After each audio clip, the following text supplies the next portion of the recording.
contre le sol, dos au mur, yeux dans les yeux en sanglots. 4 questions simples s'imposent à nous. Que faire? Comment? Quand?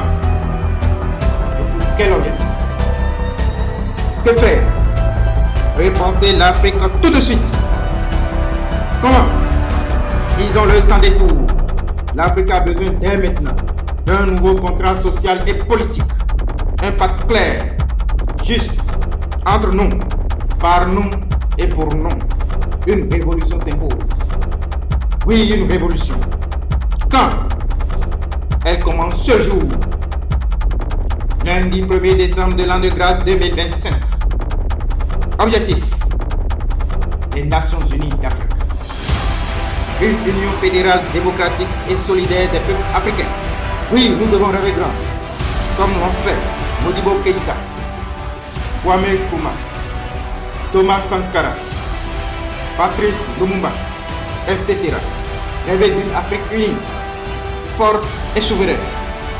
Les Nations Unies d'Afrique ne sont pas une utopie, c'est une urgence, une nécessité. Elles incarnent une vision d'unité enracinée dans la richesse et la diversité de nos civilisations. Une alliance stratégique où chaque État se rebaptise nation et conserve sa souveraineté tout en bâtissant ensemble une puissance collective, à l'image des empires africains d'antan, capables de rivaliser sur la scène internationale sans diluer notre identité. Une alliance démocratique, originale, philosophiquement africaine.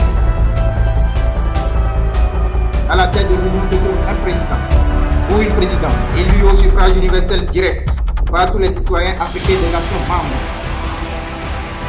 Chaque État membre, rebaptisé nation, sera dirigé par le chef de la nation, élu par les citoyens de leur nation respective pour un mandat bien défini et limité. Le pouvoir législatif au sein des Nations Unies d'Afrique sera exercé par un parlement fédéral, de nature bicamérale, composé de 2 chambres distinctes, complémentaires, l'Assemblée des représentants et le Sénat fédéral. Tous élus au suffrage universel. Cette structure garantit à la fois une représentation équitable des populations et une protection des intérêts des nations membres.